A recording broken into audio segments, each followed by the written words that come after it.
आज की इस क्लास में मुताला करेंगे बच्चों हमारी दरसी किताब ख़ियाबान उर्दू के सबक नंबर 1 का, और इस सबक का उन्वान है नावल बेवा। यहाँ पर बच्चों नावल की तारीफ और तारीख के साथ ही मुंशी प्रेमचंद का मशहूर नावल बेवा सबक के तौर पर शामिल किया गया है। इस सबक को मैंने कई हिस्सों में तकसीम किया है। पहले हिस्से में हमने नावल के हवाले से मालूमात हासिल की है, नावल क्या होता है, किस तरह से लिखा जाता है, उर्दू अदब में नावल की तारीख और तारीफ के हवाले से हमने मालूमात हासिल की है। दूसरे हिस्से में हम मुंशी प्रेमचंद की ज़िंदगानी के हवाले से और तर्ज तहरीर की खसूसियात कलाम के हवाले से मालूमात हासिल कर चुके हैं। इसके बाद के हिस्सों के अंदर हम नावल बेवा का मुताला कर रहे हैं। नावल बेवा मुंशी प्रेमचंद का मशहूर नावल है और ये असल नावल 17 बाब के ऊपर मुश्तमिल है। 17 चैप्टर्स इस नावल के अंदर दिए गए हैं। यहाँ पर सबक के तौर पर 9 चैप्टर्स 9 बाब शामिल किए गए हैं, जिनका हम अलग अलग हिस्से के अंदर मुताला कर रहे हैं। बच्चों, नावल बेवा ख़वातीन की विधवा होने के बाद दोबारा शादी के मसले को बढ़ाता है। समाज के अंदर, मुआशरे के अंदर बेवाओं के विवाह को ख़राब समझा जाता था, मज़हब के ख़िलाफ़ समझा जाता था। उस मुद्दे को उठाया गया है और ये बताया गया है कि बेवाओं को भी अपनी सही तरीक़े की ज़िंदगी, अपनी खुद मुख्तारी वाली ज़िंदगी जीने का हक़ है और उन्हें वो ज़िंदगी मिलनी ही चाहिए। बेवाओं की शादी के अंदर कोई हर्ज नहीं है। तो इस तरह का मुआशरा बनाना चाहिए कि जहाँ पर बेवाएँ भी और लोगों की तरह और ख़वातीन की तरह ज़िंदगी अपनी गुजार सकें। इस नावल के ज़रिए आपने विधवा विवाह के मसले को उठाया है। मुंशी प्रेमचंद मुआशरे के मसाइल को उठाने के लिए जाने जाते हैं। आपने अपनी तख्लीक़ात के ज़रिए, अपने अफसानों के ज़रिए, अपने नावल के ज़रिए मज़दूरों के, दबे कुचले लोगों के, मज़लूमों के मसलों को उठाया है। अलग अलग आपके जो तख्लीक़ात हैं, आप देखिए हर तख्लीक में आपकी किसी न किसी मसले को उस मंजर आम के ऊपर लाया गया है और उसमें सुधार लाने की कोशिश की गई है। आप मुआशरे के मुस्लिह की हैसियत रखते हैं, आप इस्लाह की कोशिश करते हैं। इस नावल में भी आपने विधवाओं की इस्लाह की कोशिश की है। आपने विधवाओं की ख़राब हालात को बड़े करीब से देखा है, उनके क्या हालात हैं, किस तरह की परेशानियां उनको होती हैं, और फिर जो और भी बुराइयां हैं उन बुराइयों को भी आपने करीब से देखा है। नावल के अंदर आपने उन बुराइयों को मंजर आम पर लाने की कोशिश की है और इस्लाह की कोशिश की है कि सामने आ जाएं और फिर उसके बाद उनकी कमियों को दूर करने की कोशिश की जाए।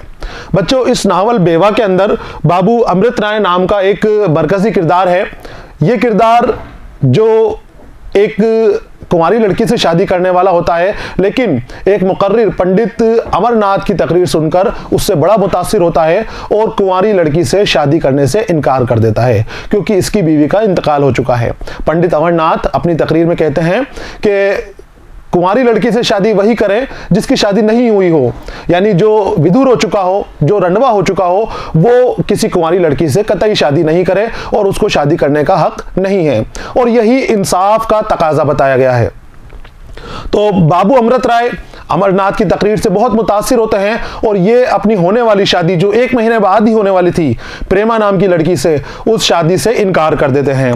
प्रेमा को और उसके घर वालों को बड़ा अफसोस होता है। इनके दोस्त हैं दाननाथ बाबू अमृत राय के, समझाने की कोशिश करते हैं कि किसी तरह मेरा दोस्त शादी के लिए मान जाए, लेकिन बाबू अमृत राय किसी भी हाल में राजी नहीं होते हैं। बाबू अमृत राय ये भी जानते हैं कि दाननाथ भी प्रेमा से शादी करना चाहते हैं, प्रेमा से मोहब्बत करते हैं, लेकिन बाबू अमृत राय से शादी होने की वजह से वो खामोश हो गए थे और कभी शादी ना करने का अहद लिया था। प्रेमा से बहुत मोहब्बत करते थे। तो बाबू अमृत राय को यह बात भी पता थी कि मेरा दोस्त जिस लड़की से शादी करना चाहता है तो मैं उस लड़की से कैसे शादी करूं। कश्मकश कई दिनों से इनके मन में चल रही थी, लेकिन जब अमरनाथ की तकरीर इन्होंने सुनी और उस तकरीर से मुतासिर हो गए तो इनके जो शादी करने के जज्बात हैं वो ख़त्म हो गए और इन्होंने फैसला ले लिया कि अब वो प्रेमा से शादी नहीं करेंगे, प्रेमा की शादी दाननाथ से करवाई जाएगी। प्रेमा के वालिद जो बद्री प्रसाद हैं, ये बड़े दुखी होते हैं। ये भी बड़े खुश थे अपनी बेटी की शादी को लेकर, लेकिन ऐन वक्त के ऊपर जब शादी से इनकार कर दिया गया तो इनको बड़ा दुख होता है, बड़ा सदमा पहुंचता है। और भी कई किरदार हैं इसके अंदर। प्रेमा की माँ देवकी है जो बड़ा अच्छा किरदार है, उनकी बहू सुमित्रा है, बेटा कमला प्रसाद है। एक किरदार इसके अंदर आता है पूर्णा नाम की लड़की का, जो वसंत कुमार की ब्याहता है। वसंत कुमार बद्री प्रसाद का पड़ोसी है, राजी खुशी रहते हैं दोनों, लेकिन एक हादसे के सबब वसंत कुमार का इंतकाल हो जाता है और वसंत कुमार के इंतकाल के बाद पूर्णा बेवा हो जाती है। अब वो बद्री प्रसाद की हिफाजत में जाती है, बद्री प्रसाद के रहमो करम के साए में आ जाती है। इस तरह कहानी हमारी आगे बढ़ती है। तो छोटी छोटी बातों से मसलों को आगे बढ़ाया गया है, छोटी छोटी बातों से मुआशरे की बुराइयों को बाहर लाने की कोशिश की है, दिखाया है कि किस तरह के हम अंधविश्वास में डूबे हुए हैं, किस तरह की बुराइयों के अंदर हम जकड़े हुए हैं, किस तरह हम छोटी छोटी बातों में एक दूसरे को हकीर समझने लगते हैं, एक दूसरे को दिखाने की कोशिश करते हैं। अलग अलग हिस्सों के अंदर हम बेवा का मुताला करते आ रहे हैं। यहां पर बेवा का 5वां बाब लेकर मैं आपके सामने हाजिर हूं। सबक का यह 7वां हिस्सा है, क्योंकि मैंने आपको बताया पहले हिस्से के अंदर हमने नावल का मुताला किया, दूसरे हिस्से में मुंशी प्रेमचंद की सवाने हयात का मुताला किया और तीसरे हिस्से से लेकर और 7वें हिस्से तक हम बेवा के अलग अलग बाब का मुताला कर रहे हैं। 9 बाब यहां पर सबक के तौर पर दिए गए हैं, 9वां बाब अधूरा है और 8 बाब मुकम्मल हैं। यहां पर 5वें बाब के साथ मैं आपके सामने हाजिर हूं। बाबू अमृत राय शादी से इनकार कर चुके हैं, किसी भी हालत में वो मानते नहीं है। बद्री प्रसाद के घर के अंदर कोहराम मच जाता है, लेकिन किसी तरह से वो अपने आप को मना लेते हैं। दाननाथ भी अमृत राय को मनाने की कोशिश करते हैं, लेकिन वो नहीं मानते हैं। इसी बीच पूर्णा के किरदार की एंट्री होती है। पूर्णा के शौहर का इंतकाल हो चुका है। पहले विधवा विवाह के ऊपर उसके ख्यालात और थे, अब उसके ख्यालात बदल चुके हैं। पहले वो समाज की बुराइयों को ईश्वर की देन समझती थी और उसके अंदर कोई रद्दोबदल की वो मुखालिफत करती थी, बुराइयों को दूर करने के खिलाफ थी कि बुराइयां हैं तो ईश्वर की दी हुई हैं, इसमें तब्दीलियां नहीं करनी चाहिए। लेकिन अब वो खुद एक बुराई बन चुकी है, वो खुद बेवा हो चुकी है, मुआशरे की नजरें उसके ऊपर हैं। अब बेवाओं की जिंदगी किस तरह से गुजर होती है, पूर्णा को उस तरह से जिंदगी गुजारनी है।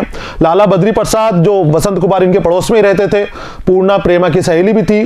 पूर्णा अब अकेली रह चुकी है, घर वाले कोई उसके साथ नहीं है। वसंत कुमार के घर वालों ने भी उसे छोड़ दिया है और पूर्णा के घर में सिर्फ एक उसके मामा जी थे, वो भी शादी के बाद इसके पास नहीं आए थे, यानी इसको छोड़ चुके थे। तो इस तरह से पूर्णा अकेली रह गई थी। तो बद्री प्रसाद चाहते हैं कि पूर्णा हमारे घर में आकर रहे, पूर्णा के सारी देखभाल करना चाहते हैं, सारा खर्चा वो उठाना चाहते हैं, क्योंकि ये बहुत रहमदिल इंसान है, लोगों की मदद करते हैं, मजलूमों को जितना फायदा पहुंचा सकते हैं ये पहुंचाने की कोशिश करते हैं, लोगों के बिगड़े हुए काम बनाते हैं। बहुत बड़ा इनको दानी बताया गया है इस कहानी के अंदर। तो बद्री प्रसाद जब पूर्णा को उस हालत में देखते हैं कि बेवा है और अकेली है, किस तरह से अपनी जिंदगी गुजर बसर करेगी, तो ये कोशिश करते हैं कि पूर्णा हमारे घर में आकर रह जाए और इसके लिए कुछ ऐसा इंतजाम कर दिया जाए कि मुस्तकिल इसकी आमद होती रहे और ये अपना गुजारा करती रहे। इस बात के लिए वो अपने घर वालों से जिक्र करते हैं और घर वालों को मना भी लेते हैं। कमला प्रसाद शुरू में तो मुखालिफ है, लेकिन बाद में मान जाता है और वो पूर्णा को मनाने उसके घर जाता है। इससे पहले वाले बाब के अंदर, 5वें बाब, 4थे बाब के अंदर पूर्णा को मनाने उसके घर जाते हैं। हालांकि शुरू में उसका नजर यही रहता है कि किसी तरह से पूर्णा को यहां से टाल दिया जाए। अगर पूर्णा यहां से चली जाएगी तो हमें उसका खर्चा नहीं उठाना पड़ेगा, हमें उसके सामने परेशानी जो भी होगी हमें वो नहीं उठानी पड़ेगी। लेकिन जब पूर्णा को देखता है और उसकी हालत देखता है, उसकी खूबसूरती देखता है, इसके जहन में पता नहीं क्या क्या ख्याल आते हैं, ये सोचता है कि पूर्णा को अपने घर में ही लाया जाए। और फिर ये पूर्णा को कई तरह से मनाता है, आजिज़ी करता है उसकी। पूर्णा इनके घर आने के लिए राजी हो जाती है, प्रेमा के साथ रहने के लिए राजी हो जाती है। पिछले हिस्से तक पूर्णा को इस घर में लाने की तैयारी की जा रही है। अब इस हिस्से के अंदर पूर्णा के बद्री प्रसाद के घर आने का जिक्र है। वहां हाल बताया गया कि किस तरह से उसका इस्तकबाल होता है, किस तरह से पूर्णा अपने पुराने घर को छोड़ के आती है। वो घर जहां उसके शौहर की यादें बसी हुई हैं, वो घर जहां पर इसने सुहाग का सुख देखा है, वो घर जहां ये शादी होकर ब्याहता बनकर आई थी, हंसी खुशी अपनी जिंदगी गुजर बसर करती थी, आज उस घर को छोड़ के ये बद्री प्रसाद के घर के अंदर आसरा लेने के लिए, रहम लेने के लिए वहां पर आ रही है। अब उसका कोई आमद का जरिया नहीं है, कोई खर्च चलाने वाला नहीं है, तो जिंदगी गुजर बसर करने के लिए, मुआशी जरूरियात को पूरी करने के लिए उसे ना चाहते हुए भी आना पड़ रहा है। हालांकि उसके दिल में ऐसा नहीं है कि मैं चली जाऊं वहां पर, लेकिन बहुत आजिज़ी और मिन्नत करने के बाद ये आने के लिए तैयार हुई है। तो अब इस बाब के अंदर वो हाल बयान किया गया है कि पूर्णा अपने घर से रुखसत हो रही है, उसके आस पड़ोस वाले उसको रुखसत कर रहे हैं, अपने घर को देखकर वो तड़प रही है, रो रही है और वो बद्री प्रसाद के घर के अंदर आती है। बद्री प्रसाद के घर के अंदर उसका इस्तकबाल होता है और सुमित्रा उससे मिलती है, कमला प्रसाद की जो बीवी है उससे मुलाकात होती है और फिर दोनों एक दूसरे को अपने हालचाल सुनाते हैं। सुमित्रा अपने दिल का दुखड़ा सुनाती है। आपने पिछले हिस्से में देखा कि सुमित्रा के बारे में कमला प्रसाद ने क्या क्या बातें कही थी। उसने कहा था कि सुमित्रा मेरे साथ रहने के लायक नहीं है, जबरदस्ती मैं उसके साथ रह रहा हूं, ऐसी वो नहीं है जिसको घर में रखा जाए, लेकिन इज्जत बचाने की खातिर उसको हमारे घर में रखा गया है। अब सुमित्रा अपने दिल के हालात बताएगी, अपनी तरफ से बताएगी कि उसके ऊपर क्या बीतती है, किस तरह से उसको अपने इस घर में रखा जाता है। उसको भी कई तरह के दुख हैं। तो सुमित्रा और पूर्णा की बातचीत भी यहां पर दिखाई गई है और उसके बाद ये बाब मुकम्मल हो जाएगा। तो शुरू करते हैं हम बच्चों। सबक का ये 7वां हिस्सा है और नावल बेवा का ये 5वां चैप्टर है, 5वां बाब है, जिसके अंदर हमें यह बताया गया है कि पूर्णा बद्री प्रसाद के घर किस तरह से आती है। देखिए, पूर्णा को अपने घर से निकलते वक्त बहुत रंज होने लगा। ये अपने घर से इधर आ रही है, बद्री प्रसाद की तरफ आ रही है। हालांकि दोनों पड़ोसी है, घरों में ज्यादा फासला नहीं है, लेकिन अपना घर अपना होता है और अपने घर को छोड़ने का दुख भी बहुत बड़ा होता है। उसने अपनी बामसरत जिंदगी के 3 साल इसी घर में काटे थे। बामसरत, खुशी खुशी जिंदगी, खुशहाल जिंदगी, कोई दुख नहीं था इसको। यहीं पर उसने सुहाग के सुख देखे थे और यहीं पर अंडापे के दुख भी देखे थे। यहीं पर उसका शादी होकर आई थी, ब्याह हुआ था इसका, हंसी खुशी रहती थी और यही इसी घर के अंदर इसके शोहर का इंतकाल हुआ था। तो सुख भी इसके यहां पर जमा थे, दुख भी इसके यहां पर जमा थे। इस घर को छोड़ते उसका दिल फटता जाता था। जिस वक्त चारों कहार उसका असबाब उठाने के लिए घर में आए तो यकायक रो पड़ी। इस घर को छोड़ने का उसका मन नहीं कर रहा था। कहार जो कमला प्रसाद ने भेजे थे, पिछले हिस्से में कमला प्रसाद मनाने के लिए आया था कि हमारे घर चलिए, वहां आप रहिए, तो मना करती है, लेकिन जब मान जाती है आखिर में तो कमला प्रसाद कहारों को, यानी सामान उठाने वालों को, मजदूरों को इनके घर भेज देता है, जो इनके नौकर हैं। वो सामान उठाने के लिए इनके यहां पर आते हैं। उनको देख के कि अब तो जाने का वक्त करीब आ गया है, ये और ज्यादा रोने लगती है। उसके दिल में कुछ ऐसे जज्बात पैदा हो गए जैसे नाश के उठाते वक्त सोग करने वालों के दिल में पैदा हो जाते हैं। नाश यानी लाश, मुर्दा। जब घर से मैयत को उठाया जाता है तो किस तरह के जज्बात रहते हैं। मैयत अगर घर में हो जाती है, खुदा न खास्ता, तो सब रोते हैं, तड़पते हैं। जो उसके चाहने वाले हैं उनका खराब हाल रहता है। और एक वक्त ऐसा आता है कि जब कफन पहनाकर तैयार कर दिया जाता है ले जाने के लिए और रखा हुआ है मुर्दा घर के अंदर, तो उस वक्त वो थक के, रोते रोते थक कर खामोश हो जाते हैं, खामोशी से बैठे रहते हैं। लेकिन जब मुर्दे को उठाया जाता है, जनाजे को घर से उठाया जाता है, तो फिर उनकी रुलाई फूट पड़ती है, बहुत तेजी से रोते हैं, उसको पकड़ लेते हैं, झिंझोड़ते हैं, हिलाते हैं, तड़पते हैं अपने चाहने वाले के लिए, अपने जो जनाजा है उसके लिए।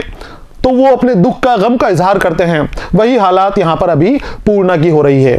तो पूर्णा के दिल में कैसी जज्बात आए कि जैसे लाश को उठाते वक्त उसके ऊपर सोग बनाने वालों के दिलों में होते हैं, ये जानते हुए भी कि नाश घर में नहीं रह सकती और जितनी जल्दी उसका कफन दफन हो जाए उतना ही अच्छा। वो एक लम्हे के लिए उसकी मोहब्बत के जोश में आकर उसके पांव से लिपट जाते हैं और पाबूसी से पागल होकर हिला देने वाली आवाज में रो पड़ते हैं। ये सोग मनाने का अंदाज बताया गया है। मुंशी प्रेमचंद बारीक से बारीक चीज की अक्कासी करने के अंदर महारत रखते हैं। यहां पर आप देखिए कि पूर्णा के दिल का हाल बयान किया गया है और इतनी शिद्दत के साथ बयान किया गया है, बताया गया है कि जिस तरह से जनाजे को घर से ले जाते वक्त उसके ऊपर दुख बनाने वालों का हाल रहता है, वही हाल पूर्णा का हो गया है। वो लोग रोते हैं, तड़पते हैं, चिल्लाते हैं, आखिर वक्त के अंदर उससे लिपट जाते हैं।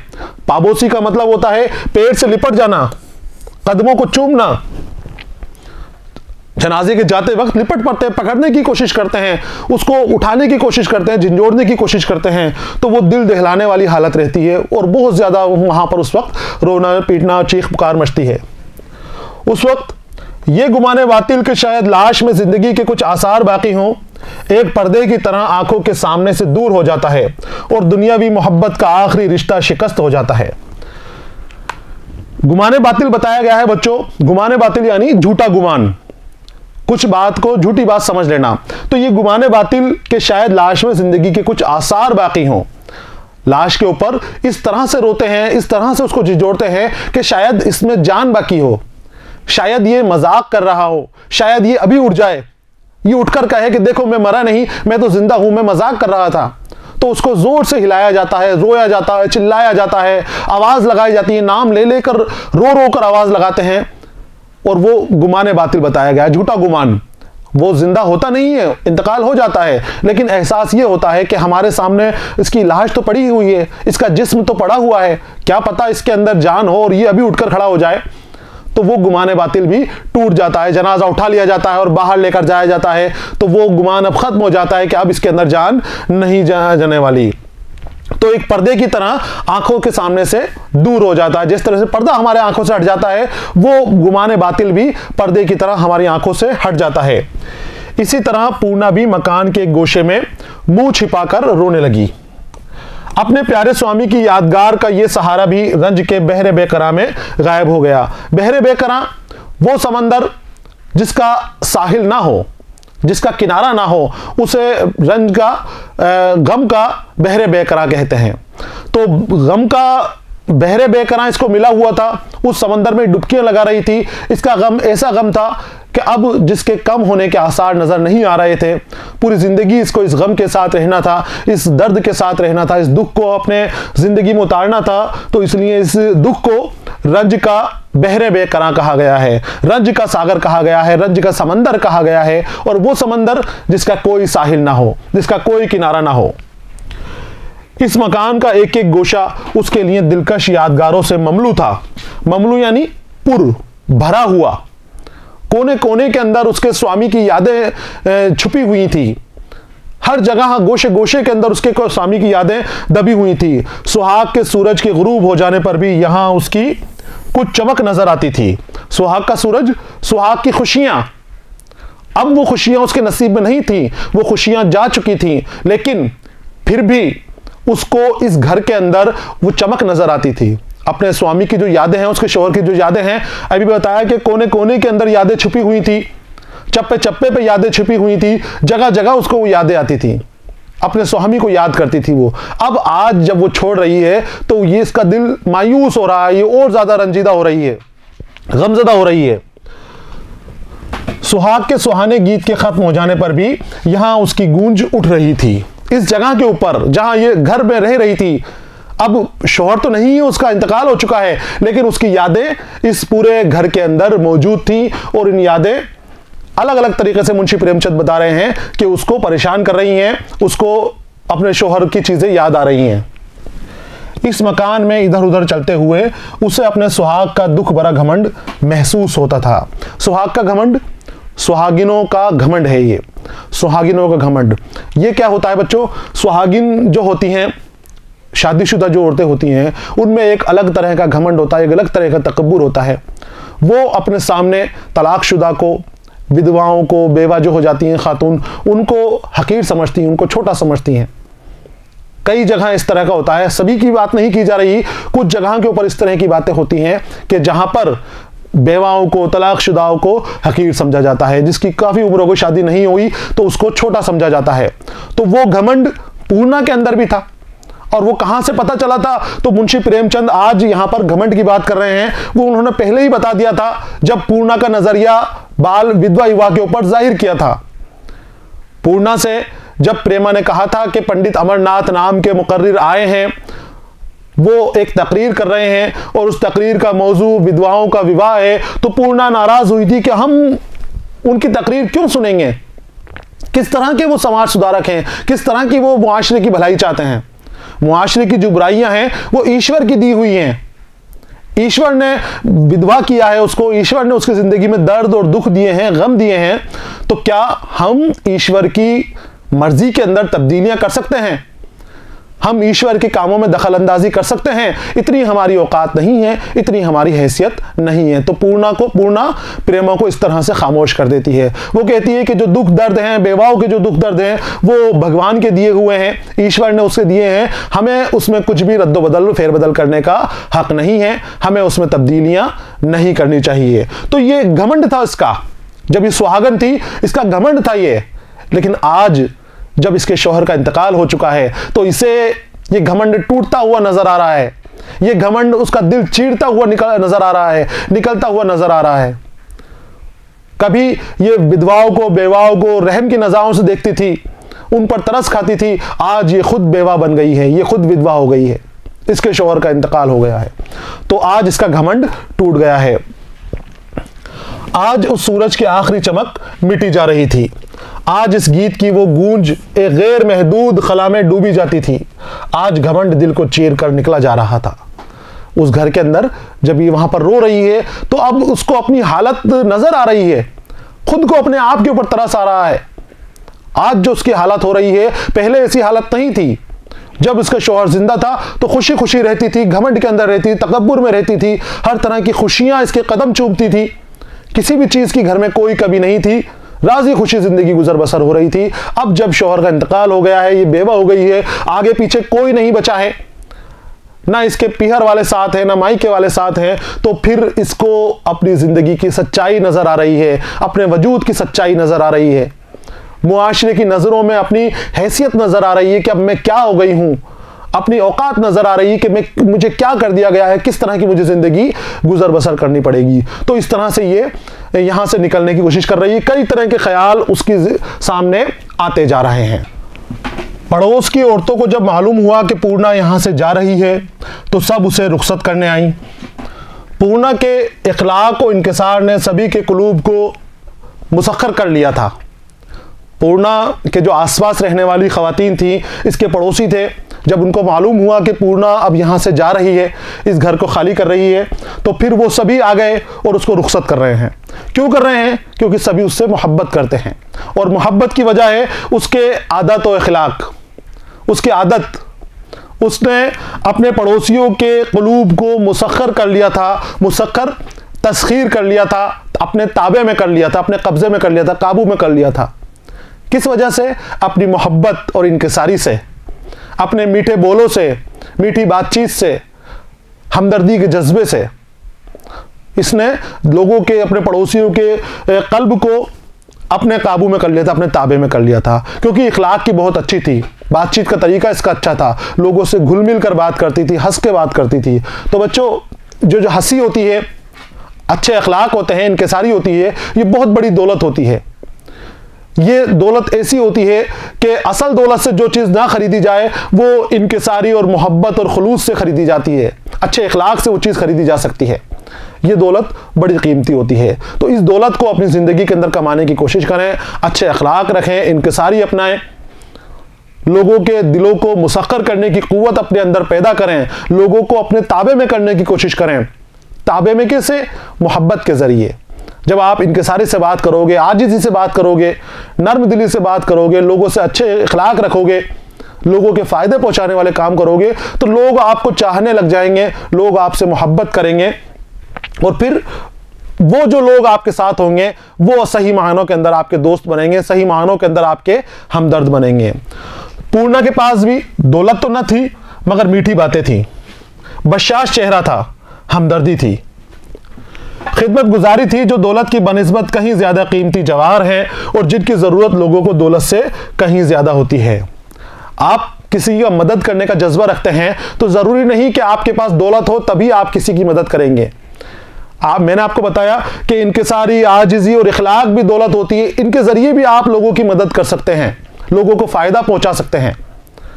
आपके पास पैसा नहीं है तो रंज की बात नहीं है, गम की बात नहीं है। आप लोगों से पास जाकर, लोगों के पास जाकर उनके दुख दर्द को कम करने की कोशिश कीजिए, उनके गमों को कम करने की कोशिश कीजिए, गमों को बांटने की कोशिश कीजिए। वो आपसे इतने खुश हो जाएंगे कि जितने धन दौलत देने के ऊपर खुश नहीं होते।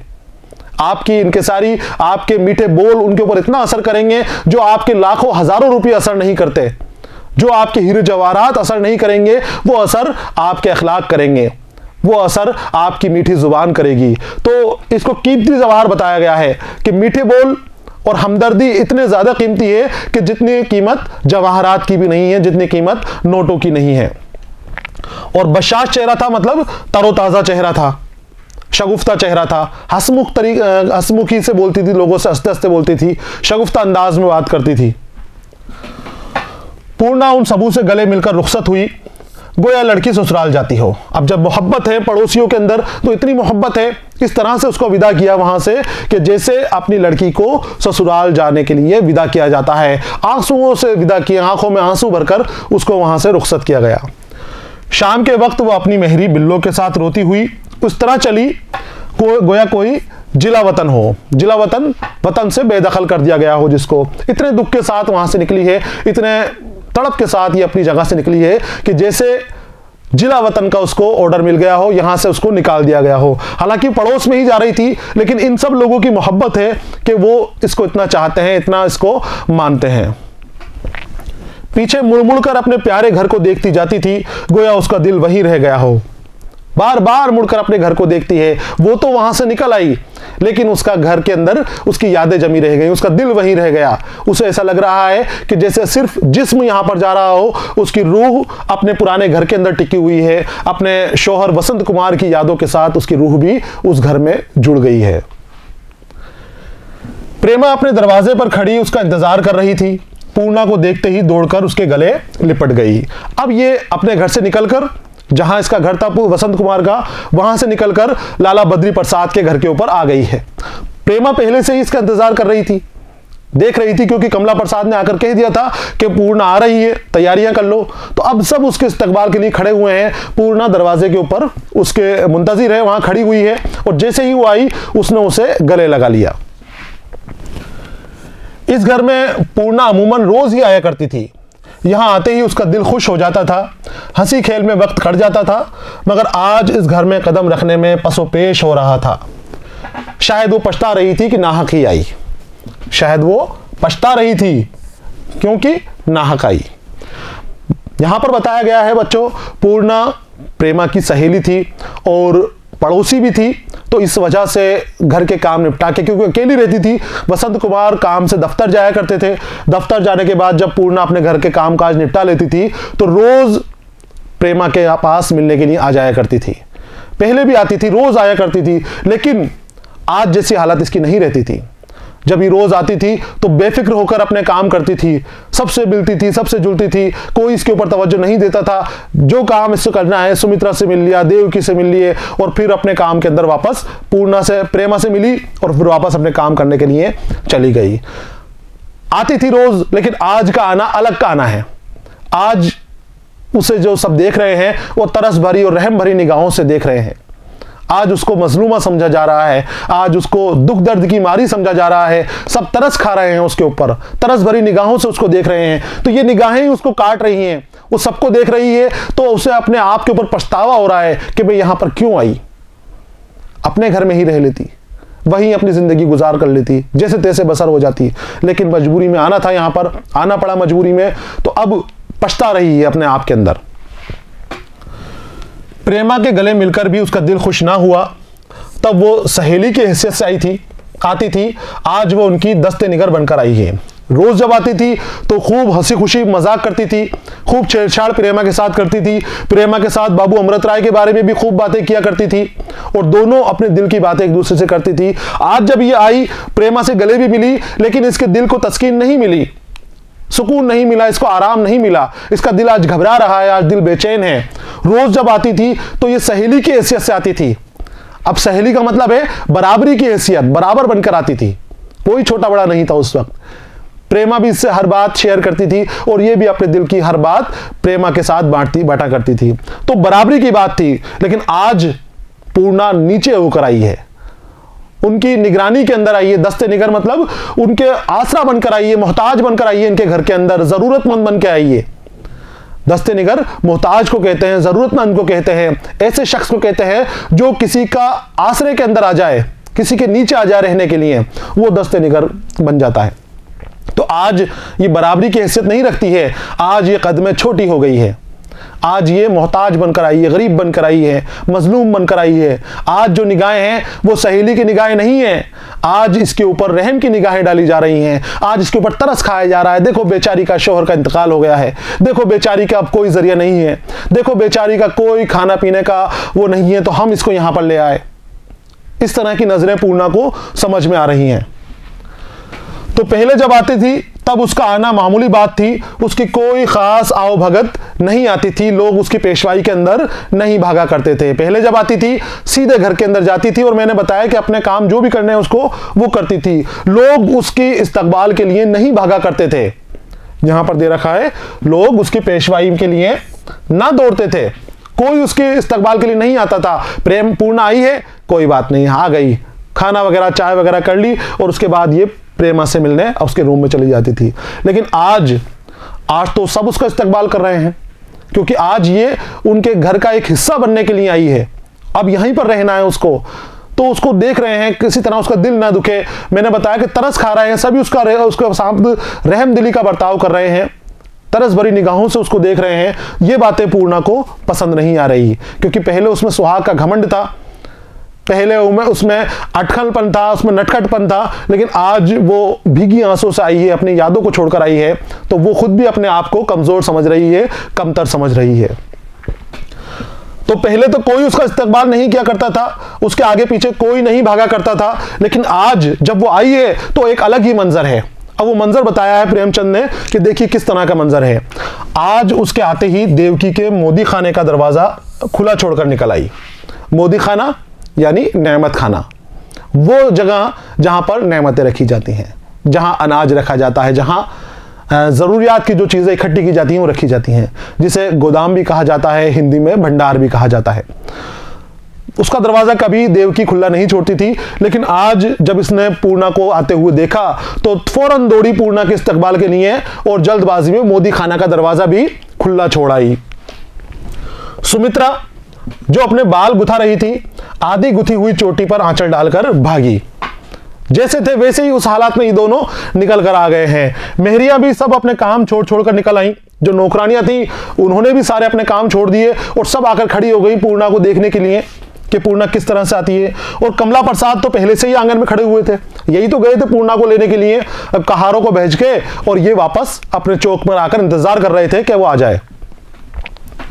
लाला बद्री प्रसाद संध्या करने जा रहे थे, अपनी पूजा पाठ के लिए जा रहे थे, तो ये भी रुक गए, उसे मुलतवी कर दिया पूजा पाठ को और मुलतवी करके आंगन में पहुंचे। ये खातिरदारियां देखकर पूर्णा का दिल बैठा जा रहा था। पूर्णा को मायूसी हो रही थी, उसका दिल बैठा जा रहा था, वो अपने आप के अंदर हकीर समझी जाती थी, छोटी होती जा रही थी कि मेरे लिए इतना कुछ क्यों कर रहे हैं। उसका दिल बैठा जा रहा था, घबराती जा रही थी। इस दिलजुई का बाइस एजाज नहीं, रहम था। बच्चों, जब बराबरी की बात होती है तो एक तरह का घमंड रहता है, बराबरी रहती है, हर चीज़ में बराबरी होती है, लेकिन जब एक कमतर रहता है, एक छोटा रहता है, तो उसका दिल और छोटा होता है, वो अपने आप को कमज़ोर समझने लगता है, अपने आप को हकीर समझने लगता है। तो आज जो उसका दिल खुश करने के लिए, दिलजुई करने के लिए लोग जमा हो रहे हैं, ये जो मेहरियां खड़ी हो गई हैं, कमला प्रसाद ने अपना काम छोड़ दिया है, लाला बद्री प्रसाद अपनी पूजा पाठ छोड़कर खड़े हुए हैं, सुमित्रा और देवकी भी उसके इस्तकबाल के लिए खड़े हुए हैं, सब उसकी दिलजुई के लिए खड़े हुए हैं, दिल को तस्कीन देने के लिए खड़े हुए हैं, सुकून देने के लिए खड़े हुए हैं। ये एजाज नहीं है, ये उसकी एहतराम नहीं कर रहे हैं, ये उसके ऊपर रहम खा रहे हैं, तरस खा रहे हैं। उसके हालात देखे हैं सबने कि क्या हालात है इसके, तो ये देखकर पूर्णा का दिल बैठा जा रहा है, क्योंकि उसने कभी भी अपने आप को इस हालत में नहीं देखा था। शौहर का इंतकाल हो गया, तब भी वो अपने घर में रह रही थी, तो सारे काम उसके शौहर के हुए थे, लाला बद्री प्रसाद ने कर दिए थे, आखिरी जो काम होते हैं। तो इस तरह का जो आज महसूस कर रही है, इस तरह की चीजें उसने महसूस आज से पहले कभी भी नहीं की थी।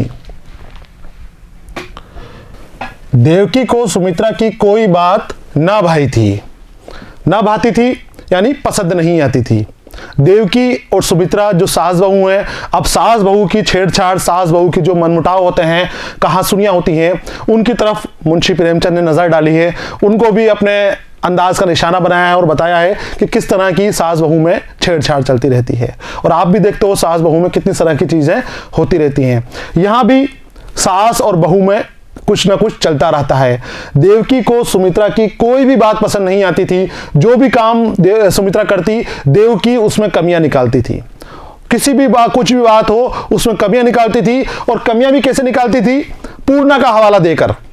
हर बात में वो पूर्णा की तारीफ करती थी। देवकी का जो भी नजरिया पूर्णा देखती, सुमित्रा को बताती कि देखो तुम कैसे करती हो और सुमित्रा किस तरह से रहती है, देखो तुम किस तरह से चलती हो, सुमित्रा किस तरह से चलती है, देखो तुम्हारे दुपट्टा ओढ़ने का अंदाज क्या है, पल्ला डालने का अंदाज क्या है, और पूर्णा का अंदाज क्या है। तो सुमित्रा को हर बात में पूर्णा से नीचा दिखाने की कोशिश करती थी। देवकी उसकी हर बात में कमी निकाला करती थी। अब कमियां किस किस बात में निकालती थी? तो हर बात का मतलब हर बात, हर चीज के अंदर देखिए, उसका हंसना, बोलना, चलना फिरना, उठना बैठना, पहनना ओढ़ना, सभी उन्हें फूहड़पन की इंतहाई हद से तजावीज़ करता हुआ मालूम होता था, तजावीज़ करता हुआ नज़र आता था, और वो हमेशा उसकी सख्त तनकीद करती रहती थी। तनकीद यानी मीन मेख निकालना, कमी वेशी निकाल कर बाहर कर देना। तनकीद का मतलब होता है कमियां भी निकाल देना और अच्छाइयां भी निकाल देना। लेकिन जब सास बहू की तनकीद होती है तो वहां पर अच्छाइयों की बात नहीं होती, वहां पर जब तनकीद की बात आ गई तो वो तंज वाली बात आ गई। उनकी तनकीदों में मोहब्बत और बुजुर्गाना नसीहत का रंग था या मुनाफरत का, इसका फैसला करना मुश्किल था। बच्चों, तनकीद के बारे में भी हम पढ़ चुके हैं और समझ चुके हैं तनकीद किसे कहते हैं। तो तनकीद आप देख लें एक बार, फिर हम उस चीज़ को भी बात करते हुए चलते हैं। तनकीद दो तरह की होती है, एक अच्छी तनकीद और एक बुरी तनकीद।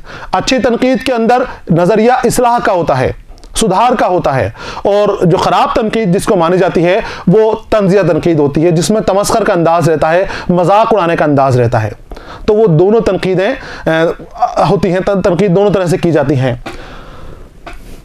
देवकी सुमित्रा की हर बात के ऊपर तनकीद किया करती थी, हर बात के ऊपर कमियां निकालने की कोशिश करती थी। अब वो कमी निकालने के पीछे उसका नजरिया क्या होता था, ये प्रेमचंद ने हमारे ऊपर छोड़ दिया है, आपके ऊपर छोड़ दिया है कि आप बताइए, आप देखिए कि किस नजरिए से वो कमियां निकाल रही है, किस नजरिए से वो बुराइयां कर रही हैं। क्या बुराई करने के पीछे उसका नजरिया मजाक उड़ाना है, तमस्खर है, नफरत है, या बुजुर्गाना नसीहत है।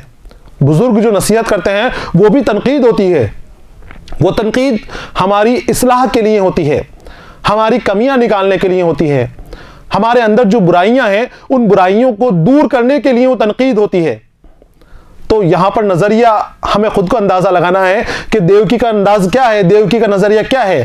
क्या वो तनकीद नफरत की वजह से कर रही है, मुनाफरत यानी नफरत, बाहमी नफरत, क्या वो बाहमी नफरत की वजह से तनकीद कर रही है, या फिर बुजुर्गवाना मोहब्बत और नसीहत करने की वजह से उसकी इस्लाह करने के लिए तनकीद कर रही है। ये हमारे ऊपर छोड़ दिया है कि हमें फैसला करना है कि क्या करना है। और मैं ये चीज़ आपके ऊपर छोड़ता हूं कि आपको फैसला करना है कि देवकी की नसीहत में, देवकी की तनकीद में क्या नजर आता है आपको, मोहब्बत नजर आती है या मुनाफरत नजर आती है। उसे आप लिख लें, उसे आप अपने उस्ताद को भी दिखा दें। लेकिन सुमित्रा का नजरिया यह है, सुमित्रा उसे नफरत समझती थी अपने लिए।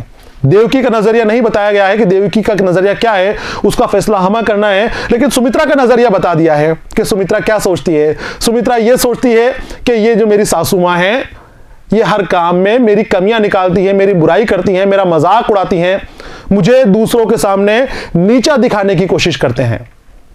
बच्चों, तनकीद, हमने दो तनकीदों के बारे में बात कर ली है। एक तनकीद इस्लाह के नज़रिए से की जाती है, जो इस्लाह का काम करती है और वो सही तनकीद होती है। दूसरी तनकीद तमस्खर के अंदाज में की जाती है, मजाक उड़ाने के अंदाज में की जाती है, वो उल्टा असर करती है, वो बल्कि काम को और बिगाड़ देती है।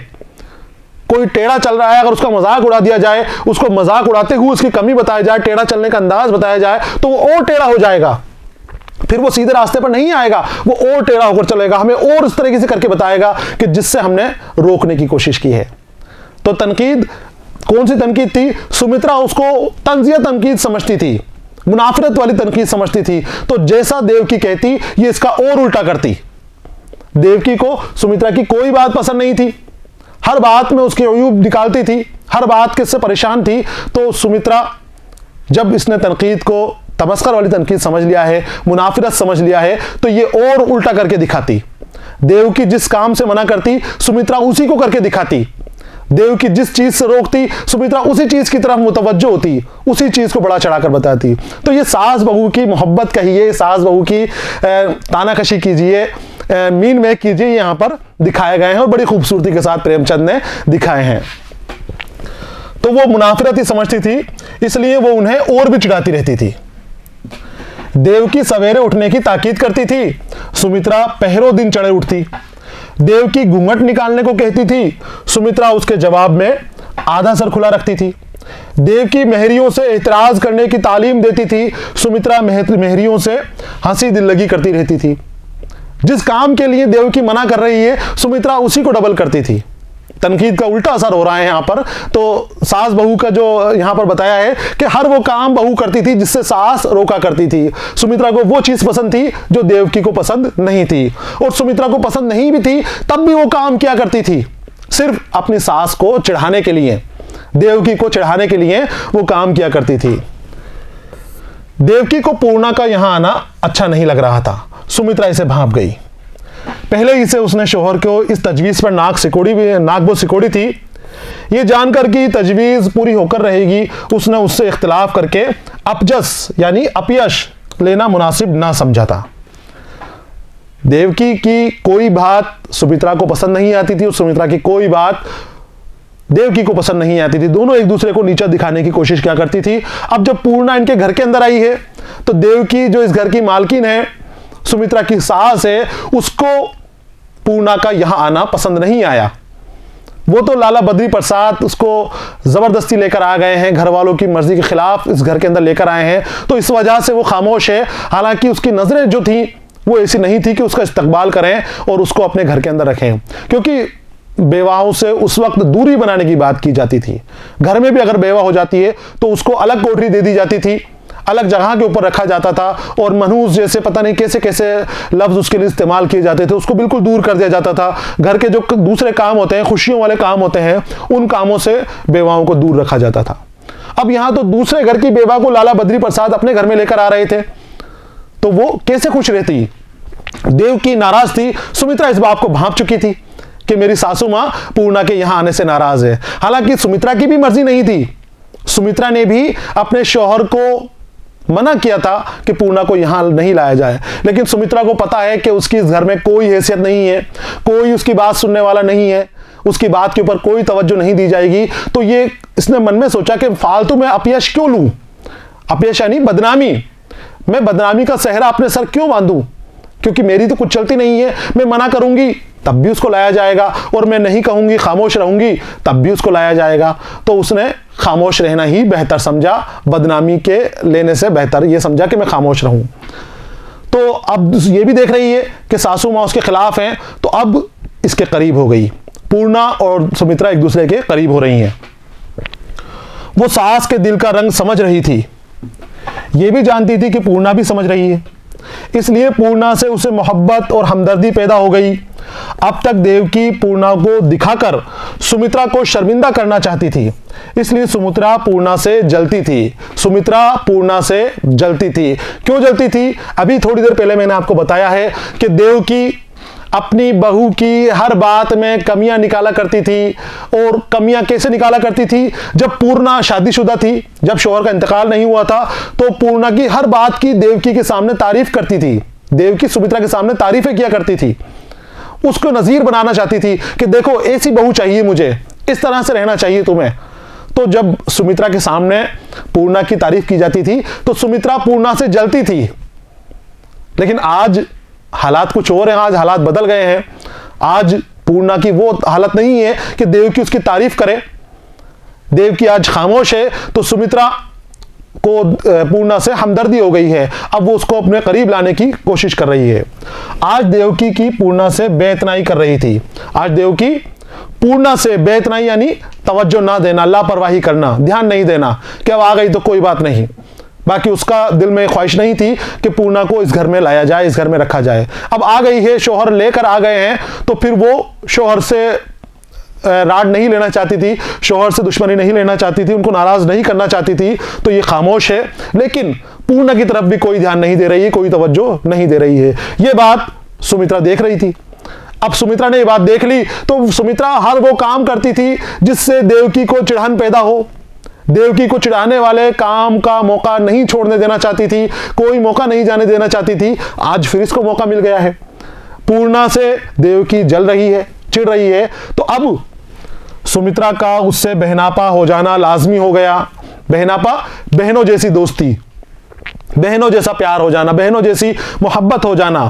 तो अब जब सास को चिढ़ाने का मौका मिल गया तो इस मौके को भी इसने फौरन पकड़ लिया और बहन की तरह उसको बना लिया। उसका खूब खिदमत कर रही है, खूब उसकी आओ भगत कर रही है।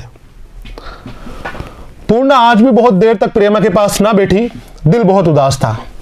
अब फिर पूर्णा के दिल के हाल बताए जा रहे हैं। आ गई है घर के अंदर, लोगों से सबसे मिल लिया है, अब प्रेमा के साथ उसके कमरे में चली गई है, थोड़ी देर उसके पास बैठी, लेकिन आज उसका बातें करने का मन नहीं कर रहा था। पहले पूर्णा प्रेमा के पास घंटों बैठी हुई बातें किया करती थी, घंटों दोनों एक दूसरे के साथ हंसी मजाक किया करती थी। आज इसका दिल बहुत उदास था, इसका मन अब इसके साथ बैठने के लिए नहीं कर रहा। आज उसे अपनी हालत का अंदाजा हो रहा था, उसको अपनी हैसियत पता चल रही थी, मुआशरे की नजरों में उसकी वैल्यू पता चल रही थी कि मुझे कितना समझा जाता है, कितना देखा जाता है, मुझे किस नजरिए से लोग मुझे देखते हैं। आज उसके सामने सच्चाई जाहिर हो गई थी, क्योंकि उसकी जो इज्जत थी, उसका जो वकार था, वो शौहर की जात से था। आज उसका शौहर नहीं है तो कोई उसको इज्जत नहीं दे रहा है, और जो इज्जत दे रहे हैं तो वो रहम खा रहे हैं उसके ऊपर, वो भी इज्जत नहीं दे रहे, वो तरस खाकर उसके साथ काम कर रहे हैं, उसके साथ कामों को अंजाम दे रहे हैं। इतनी जल्दी उसकी हालत क्या से क्या हो गई थी, ये आज उसकी समझ में आ रहा था। ये घर उसकी खपरेल वाले घर से कहीं ज्यादा आरामदेह था। आज उसको अपने हालत पता चल गई थी। अब उस घर के बारे में बता जा रहे हैं जिस घर में ये आई है। लाला बद्री प्रसाद अमीरों के अंदर शुमार किए जाते थे, शहर के नामवर आदमी थे, बहुत पैसे वाले थे लाला बद्री प्रसाद। खूब मैंने बताया आपको कि तकसीम किया करते थे अपनी धन दौलत को गरीबों के अंदर, मजदूरों के अंदर। और इसके लिए भी कहा था इन्होंने कि 4,000 रुपए इसके नाम से किसी बैंक में जमा करा देंगे, जो बड़ी रकम थी उस वक्त, और बोले कि इसके ब्याज से इसका घर चलता रहेगा। 40-50 रुपए इसके शौहर की इनकम थी, तो 40-50 रुपए बोले ब्याज आएगा, 20 रुपए ब्याज आएगा जो भी, और इसके घर का खर्च चलता रहेगा। तो इतने बड़े धनवान आदमी थे, इतने अमीर थे, तो घर में हर तरह की सहूलियत मौजूद थी। जबकि वसंत कुमार मामूली सी तनख्वाह पाते थे और तनख्वाह के अंदर अपना जिंदगी को गुजर बसर करते थे। घर तो था, दीवारें थी, लेकिन खपरेल की छत थी, बिजली वगैरह उनके घर के अंदर नहीं थी, आराम की चीजें नहीं थी। यहां पर सब कुछ इसको मिल गया है प्रेमा पूर्णा को। यह घर उसकी खपरेल वाले घर से कहीं ज्यादा आरामदेह था। इसके कमरे में फर्श डला हुआ था, चारपाइयां लगी हुई थी, अलमारियां भी लगी हुई थी, बर्की रोशनी थी, बर्की यानी बिजली वाली रोशनी थी। उनके घर के अंदर लालटेन जलती थी, लेकिन यहां पर बिजली लगी हुई थी इनके घर के अंदर।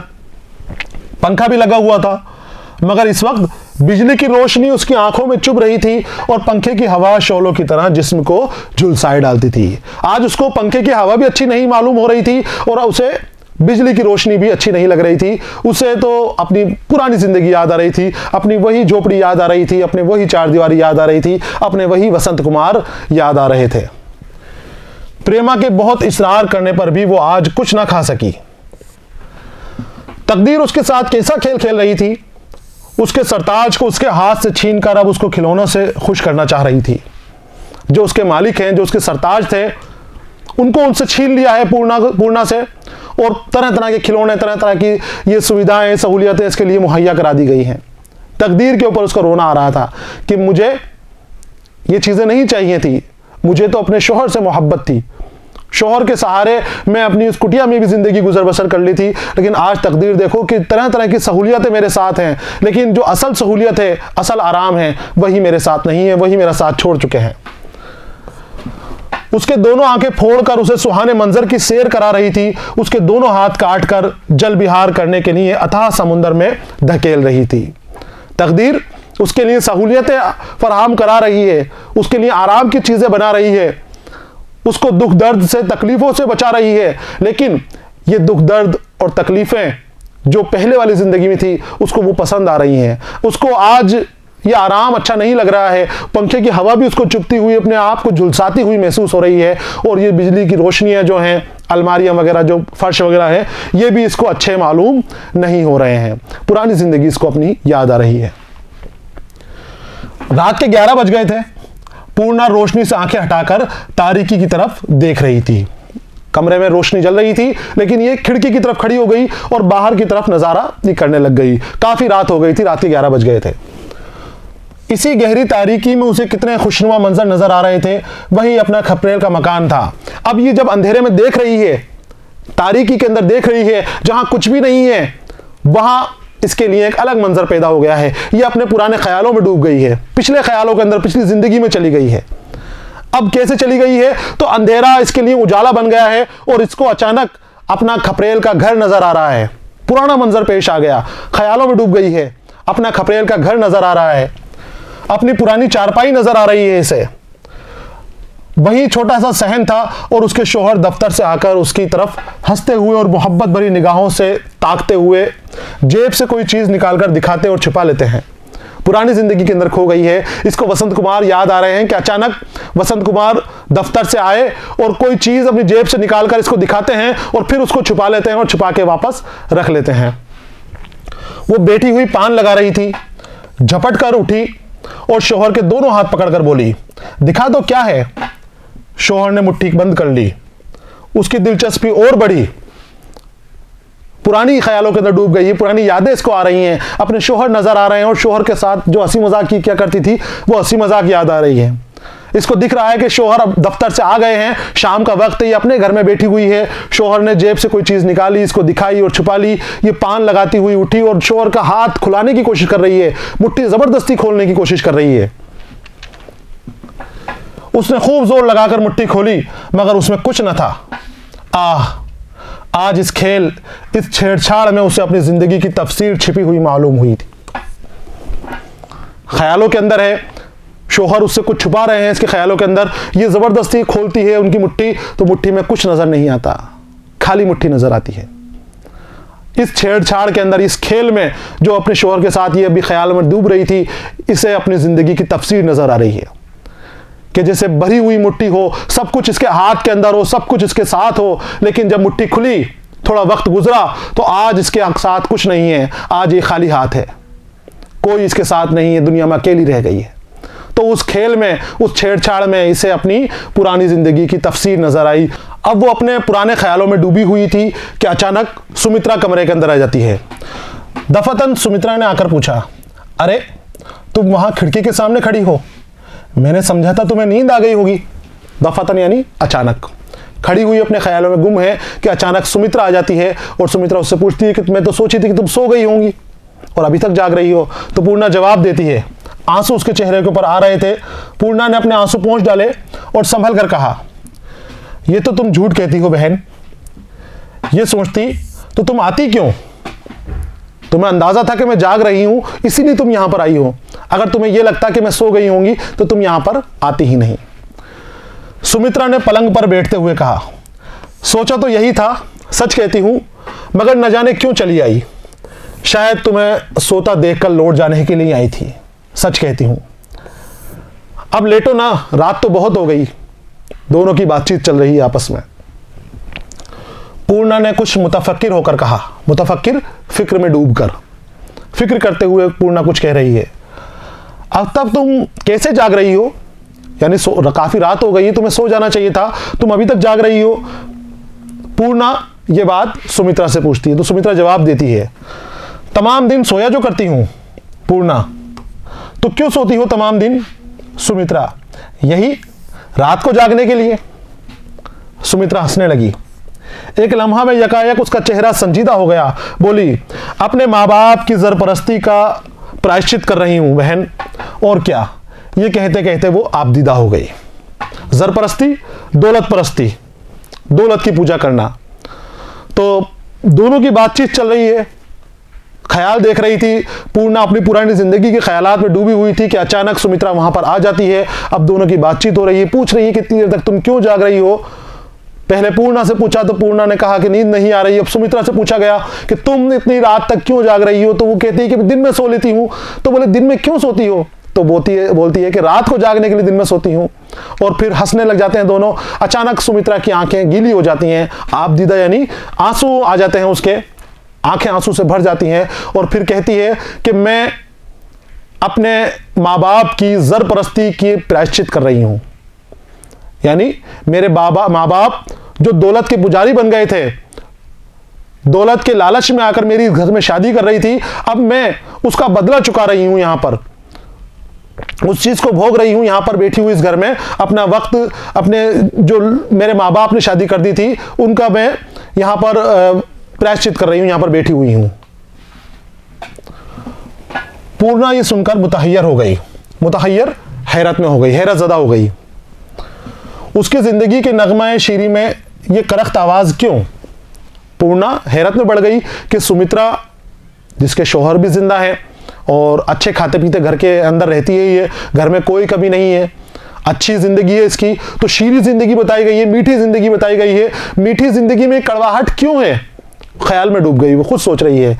इसकी जिंदगी के नगमा शीरी में ये करख्त आवाज क्यों, मीठे नगमे के अंदर ही करख्त यानी सख्त कड़वी आवाज क्यों है।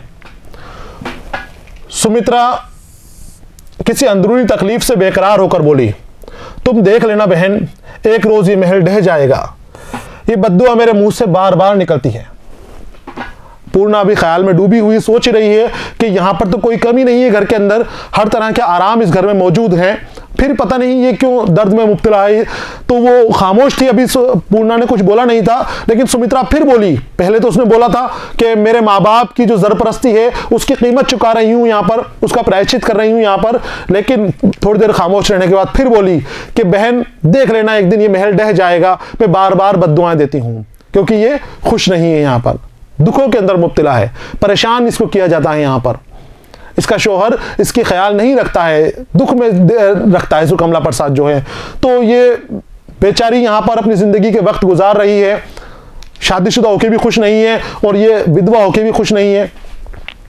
दोनों के दुख हैं, दोनों के दुख एक जैसे हैं यहाँ पर। तो ये कहती है कि देख लेना बहन, मैं बार बार बद्दुआएं देती हूँ, ये घर में खूब बद्दुआएं मेरी फैली हुई हैं, एक दिन ये घर ढह जाएगा, ये बर्बाद हो जाएगा, ये घर कभी फलेगा फूलेगा नहीं। पूर्णा ने ताज्जुब से कहा, ऐसा क्यों कहती हो बहन। फिर उसे एक बात याद आ गई, पूछा क्या अभी भैया जी नहीं आए। सुमित्रा दरवाजे की तरफ खौफजदा निगाहों से देखती हुई बोली, उसको रोकती है कि तुम ऐसा क्यों कह रही हो बहन, लेकिन फिर किसी ख्याल में डूब जाती है क्योंकि उसको कमला प्रसाद की बातें भी याद आती हैं। कमला प्रसाद भी सुमित्रा के बारे में कुछ बातें पूर्णा को बताकर गया था, तो अब उसको वो बातें याद आई, तो अचानक किसी ख्याल में डूबी और वो कहती है कि बहन ऐसा मत बोलो, भैया भी नहीं आए। तो वो खौफजदा हो गई भैया का नाम सुनते ही, दरवाजे की तरफ देखती है और कहती है अभी नहीं, 12 ही तो बजे अभी, इतनी जल्दी क्यों आएंगे। न 1 न 2 न 3, मेरा ब्याह तो इस महल से हुआ है, लाला बद्री प्रसाद की बहू हूं, उससे ज्यादा सुख का ख्याल कौन कर सकता है। भगवान ने किस लिए मुझे जन्म दिया समझ में नहीं आता। इस घर में मेरा कोई अपना नहीं है बहन, मैं जबरदस्ती पड़ी हुई हूं। अपना दुख बयान करने लग गई सुमित्रा। वो पूछती है कि भैया अभी नहीं आए, तो बोले भैया अभी क्यों आएंगे, अभी तो 12 ही बजे हैं। वो तो ना तो 1 बजे आते हैं, ना 2 बजे आते हैं, ना 3 बजे आते हैं, कोई वक्त उनका मुकर्रर नहीं है कि कब आएंगे। रात को आते हैं, सिनेमा देखने जाते हैं और वहां से पता नहीं कब आएंगे। मेरी शादी उनसे थोड़ी हुई है, इस महल से हुई है, जो महल में मैं अकेली पड़ी रहती हूं, कोई मेरा ख्याल रखने वाला नहीं है। मेरे मरने जीने की किसी को परवाह नहीं है। तुमसे यही इल्तिजा है कि मुझ पर रहम करना। टूटे हुए तारों से मीठे सुर नहीं निकलते थे। टूटे हुए तार यानी टूटे हुए दिल की बात कर रही है यहां पर। पहले ये पूर्णा से सही तरीके से बात नहीं करती थी, तो अभी पूर्णा इसके घर में आ गई है, तो ये कहती है कि मुझ पर रहम करना, मुझसे दोस्ती बनाए रखना, मुझसे नाराज मत होना। पहले मैं तुमसे खफा रहती थी तो उसकी वजह यह थी कि मेरा दिल टूटा हुआ रहता था, मैं परेशान रहती थी। तो मीठे तार सुर कैसे निकलेंगे टूटे हुए तारों से, मैं टूटे हुए दिल से मीठी जुबान कैसे निकलेगी, इसलिए मैं तुमसे नाराज रहती थी। अब तुम मुझसे सही रहना, सही तरीके से रहना। तुमसे न जाने क्या क्या कहूंगी, किसी से कह ना देना, नहीं तो और मुसीबत में फंस जाऊंगी। हम दोनों दुखिया हैं, तुम्हारे दिल में मीठी यादें हैं, मेरे दिल में वो भी नहीं। मैंने सुख देखा ही नहीं और ना देखने की उम्मीद रखती हूं। पूर्णा को समझा रही सुमित्रा कि मेरा दुखा हुआ दिल है, पहले तुमसे करख्त अंदाज में बातें किया करती थी, सख्त रहा करती थी, लेकिन अब तुम भी इस घर में आ गई हो, तुमसे मैं पता नहीं किस किस तरह की बातें करूंगी। तो मेरी जो बातें हैं वो किसी को बताना मत, वरना मुझे और परेशानी देखनी पड़ेगी और मैं फंस जाऊंगी दुखों के अंदर। और तुम्हारे दिल में तो फिर भी यादें हैं मीठी थोड़ी बहुत बसी हुई हैं अपने शौहर की। शौहर तुमसे मोहब्बत किया करते थे, लेकिन मेरे साथ तो ऐसी यादें भी नहीं है। मैं तो दुखिया हूं और हम दोनों ही दुखों और गमों की मारी हैं। दोनों की जिंदगी में कोई सुख नहीं है, दुख ही दुख भरे हुए हैं। तो पूर्णा उसे टोकती है कि बहन कैसी बातें कर रही हो। पूर्णा ने एक लंबी सांस खींचकर कहा, मेरी तकदीर से अपनी तकदीर का मुकाबला ना करो बहन। दस्त नगरी से बड़ी मुसीबत बदनसीबी की खिजा ने भी नहीं है।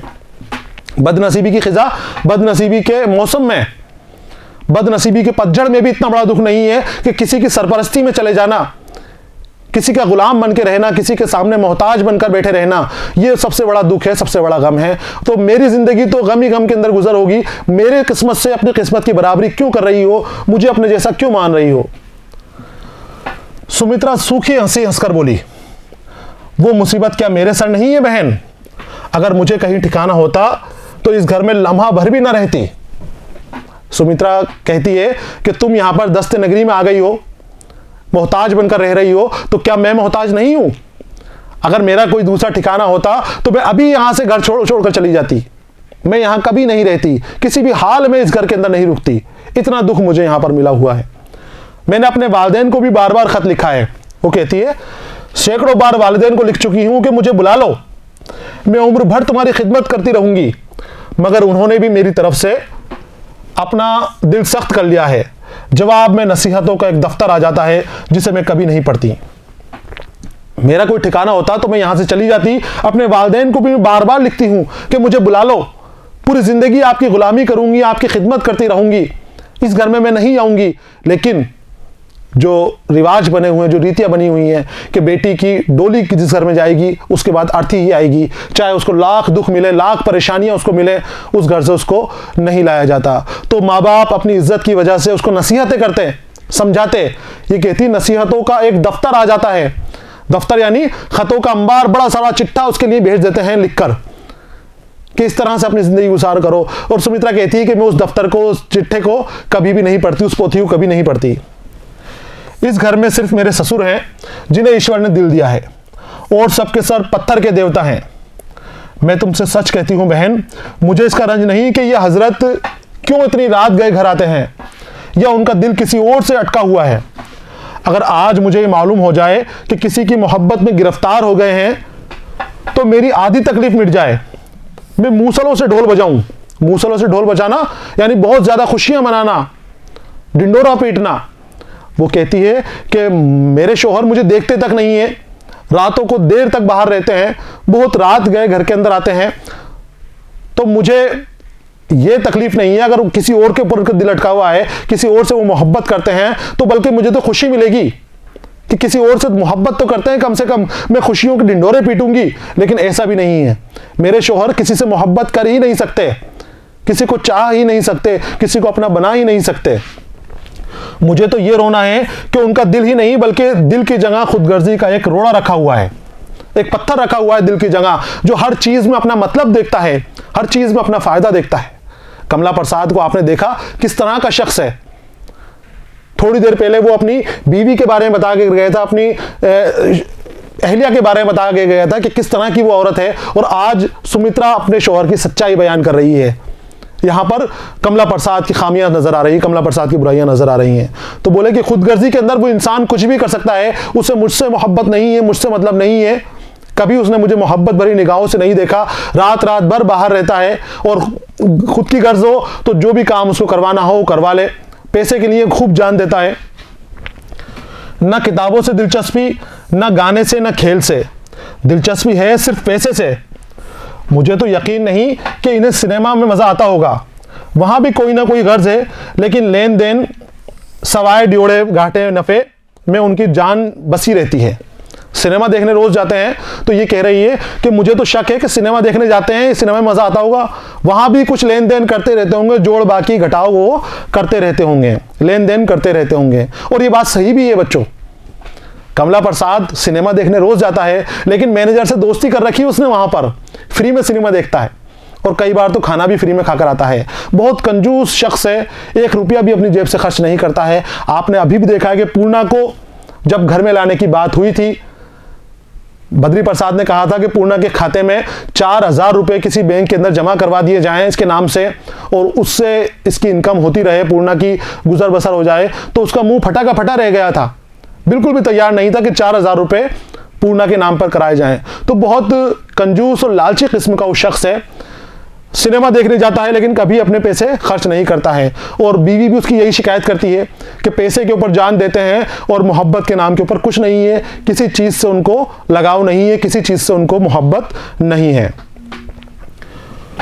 मुझे इन बातों से नफरत है। कमरे में आते हैं तो पहली बात जो उनके मुंह से निकलती है वो ये है कि बत्ती अभी तक क्यों नहीं बजाई, वो देखो सवारी आ गई, अब घंटे 2 घंटे किफायत की नसीहत सुननी पड़ेगी। अभी बात कर ही रहे हैं तो कहती है कि घर में आएंगे तो और कुछ बात नहीं, मेरा हालचाल नहीं पूछेंगे, सीधे ये बोलेंगे कि अभी तक बत्ती क्यों जला रखी है, बिजली क्यों खर्च कर रहे हो, और फिर घंटे 2 घंटे नसीहत देंगे। और बात करते करते इतने में वो आ जाते हैं, कमला प्रसाद वो देखो सवारी आ गई, अब फिर नसीहत सुनो, नसीहत सुनानी पड़ेगी घंटे 2 घंटे। यूं मैं रुपये को हीच नहीं समझती, यानी रुपये को मैं खराब नहीं समझती, रुपया अच्छी बात है, जमा करना चाहिए, लेकिन जान देना नहीं चाहिए रुपये में, लालच के अंदर अपना नुकसान नहीं करना चाहिए। तो कहती है सुमित्रा कि मुझे भी रुपये पसंद है, मैं रुपये को हीच नहीं समझती, जमा करना अच्छी बात है, मगर यह क्या कि आदमी रुपये का गुलाम हो जाए। सिर्फ उन्हें चिढ़ाने के लिए कुछ ना कुछ फिजूल खर्च कर दिया करती हूँ, चिढ़ाने के लिए, क्योंकि कमला प्रसाद को खर्च पसंद नहीं है। मज़ा तो यह है कि उन्हें अपनी पैसों की माख नहीं होती, मैं अपने पास से कुछ खर्च नहीं कर सकती। पिताजी वालिद साहब महीने में 40-50 रुपये भेज देते हैं, वरना इस घर की कानी कोड़ी ना मिले। मेरी जो ख्वाहिश होती है करती हूँ, सो वो भी आपसे नहीं देखा जाता। उस पर भी कई बार झगड़ा हो चुका है। सोने लगना तो बत्ती बुझा देना बहन, जाती हूँ। दिल का हाल बता के गई है, दुखियारी बता के गई है अपनी, कोई सुनने वाला नहीं था। शोहर के हाल बता के गई है कि किस तरह से शोहर उसके साथ बर्ताव करते हैं, किस तरह से शोहर का उसके साथ रहन सहन है। काफ़ी परेशान है बेचारी, शोहर की कंजूसी से परेशान है, ज़्यादा तो तवज्जो नहीं देता, ध्यान नहीं देता, बात बात के ऊपर बातें सुनाता रहता है, बात बात के अंदर नीचा दिखाने की कोशिश करता है। खर्चे के अंदर बोले इतना लालची है, इतना कम है कि एक पाड़ी एक पाई कौनी कोड़ी बताई गई, कौनी कोड़ी वो खर्च नहीं करता, 1 रुपया अपने पास से खर्च नहीं करता। और मेरे पास जो रुपये हैं, सुमित्रा कहती है कि मेरे वालिद महीने के अंदर 40-50 रुपये मुझे खर्चे के लिए भेज देते हैं, मैं उनमें से खर्च करती हूँ तो उसमें भी उनको दर्द होता है, उसमें भी उनको तकलीफ होती है कि क्यों खर्च किए जा रहे हैं पैसे। तो सुमित्रा बता रही है कि मुझे तो आदत है कि मैं जिस काम के लिए रोका जाएगा, नफरत के बिना पर रोका जाएगा, तो मैं उसको दिखाने के लिए और करती हूँ, तो मैं और ज़्यादा खर्च करती हूँ, तो फिर हमारे लड़ाई झगड़े होते रहते हैं आपस में। अब फिर इतने में क्योंकि कमला प्रसाद आ गए, ये अपने कमरे में चली जाती है। जाते हुए कहती है कि बहन बत्ती बुझा देना और तुम भी सो जाना। सुमित्रा चली गई, पूर्णा ने बत्ती बुझा दी और लेटी, मगर नींद कहाँ। आज ही इस मकान में कदम रखा था और आज ही उसको अपनी जल्दबाजी पर अफसोस हो रहा था। ये यकीनी था कि बहुत दिन यहां ना रहेगी, सोच रही है पूर्णा, और उसको लग रहा है कि मैंने जल्दबाजी कर दी इस घर में आने के। मैं आज ही इस घर में आई हूं और आज ही देखो कैसे हालात सामने आए हैं, किस तरह की चीजें सामने आई हैं। पूर्णा के सामने सुमित्रा ने पूरे घर का हाल बयान कर दिया कि सभी के दिल पत्थर के बने हुए हैं, सिर्फ एक लाला बद्री प्रसाद हैं जो दिल में मोहब्बत रखते हैं, जिन्हें भगवान ने दिल दिया है, ईश्वर ने दिल दिया है, बाकी और किसी के पास दिल नहीं है। और इतनी बद्दुआएं देती हूं इस घर को मैं कि एक दिन ये घर ढह जाएगा, एक दिन ये घर बर्बाद हो जाएगा। पूर्णा लेट तो गई है लेकिन उसकी आंखों में नींद नहीं आ रही। अब वो यही सोच रही है कि इस घर में मेरा ज्यादा दिन गुजारा नहीं होगा, क्योंकि यहां पर यही खटपट चलती रहेंगी। बाहर से दिखने पे ये घर बहुत अच्छा दिखता है, सब खुशहाल नजर आते हैं, लेकिन अंदर से देखा इसने तो सड़ांध नजर आ रही है, अंदर से इसको बदबू आ रही है, घर के अंदर इन लोगों के नफ्स से इनको बदबू आ रही है। और ये सोचती है कि अब ज्यादा दिन मेरा इस घर में टिकाव ना होगा, यहां से मुझे जल्दी ही जाना पड़ेगा। और यही बच्चों इस तरह से हमारे जो नावल बेवा है इसका 5वां बाब मुकम्मल हो जाता है, सबक का 7वां हिस्सा हमारा मुकम्मल हो जाता है। अगले हिस्से में जो सबक का 8वां हिस्सा होगा और 6ठा बाब होगा, यहाँ पर फिर से लाला बद्री प्रसाद और बाबू अमृत राय और दाननाथ की कहानी शुरू होगी कि उनका क्या हाल चल रहा है, क्योंकि प्रेमा की भी अब शादी का वक्त करीब आ रहा है। इनकार बाबू अमृत राय कर चुके हैं, अब लाला बद्री प्रसाद चाहते हैं कि दाननाथ से शादी हो जाए, और बाबू अमृत राय भी यही चाहते हैं कि दाननाथ जो उनके करीबी दोस्त हैं और प्रेमा से मोहब्बत भी करते हैं, वो किसी तरह से शादी के लिए राजी हो जाएं, और ये कोशिश करेंगे कि शादी ये प्रेमा से कर लें, और फिर इनकी कोशिश रंग भी लाएगी, शादी हो जाएगी। तो अगले हिस्से के अंदर हम बाबू अमृत राय और दाननाथ के बारे में मुताला करेंगे, उनके बारे में पढ़ेंगे। अगले हिस्से तक आपको इंतजार करना है। पढ़ते रहिए, खुश रहिए, अलविदा।